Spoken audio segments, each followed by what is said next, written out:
Hey, welcome to the 3-Minute Book Club. This is episode 17, nonfiction number 1. Episode number 17, nonfiction books number 1.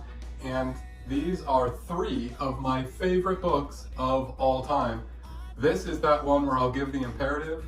Among these 3 books, one of these is a must-read. Pick one of these and make sure you look into at least one of these books, if not 2 or 3 of them. This is non-fiction, but these are 3 of my most favorite books of all time. The first one is called Guns, Germs, and Steel, and it is by an ornithologist named Jared Diamond. He teaches at the University of California, Los Angeles, and this is a story of Jared Diamond going to Papua New Guinea and having all this stuff with him to do a prolonged bird study. And while he unloaded all of it, a native Papua New Guinean asked him, "Why do you have all this cargo? Why do you have all this stuff and we don't? How come your people have all this cargo, all this stuff, all this technology and we don't?" That triggered Jared Diamond's investigation, and it is a phenomenal must-read book.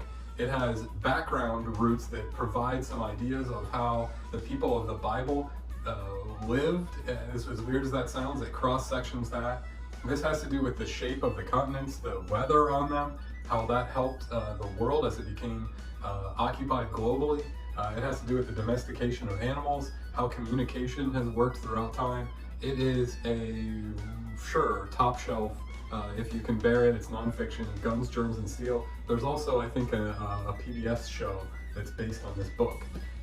The second book, another top shelfer and must read, stick with me here. This one is called Thinking Small, The Long Strange Trip of the Volkswagen Beetle, and it is by a philosopher. Her name is Andrea Hiott.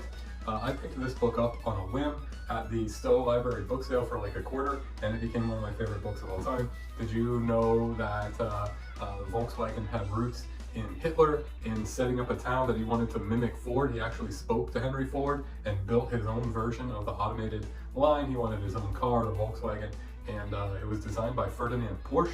Yes, that Porsche. All sorts of information about the Volkswagen over time, and ended up being in the British section of Germany when it was broken up after World War II, and Britain took over the production of these cars and they became global, and there's some discussion of how all that worked. How you rebrand a thing is in here. Thinking small, instead of making it this big grand thing, it's about simplicity. You know, cars were huge at the time, and now they're putting out this small car. Then it becomes a story of how it became a sort of hippie mobile, how this came into America and was advertised and became such a sort of part of America. It's about Volkswagens, but it's about more than that. Thinking Small by Andrea Hiott. And then the third book is called The Architecture of Happiness, and this is by Alain de Botton. I think he's French. I don't know if I'm saying his name right. The Architecture of Happiness is about our environment, about the places where we go, the buildings that we're in, our homes. It's sort of like feng shui, but not really, how our buildings influence our feelings. And that, to me, was an interesting read. All 3 of these are top shelf. This is nonfiction number 1, and today I mentioned to you Guns, Germs, and Steel by Jared Diamond. I mentioned Thinking Small by Andrea Hiott, and I mentioned The Architecture of Happiness by Alain de Botton. All of these are good books. One of them is a must-read. Pick your favorite, get your hands on it, and tell me what you think. Stay safe. See you soon.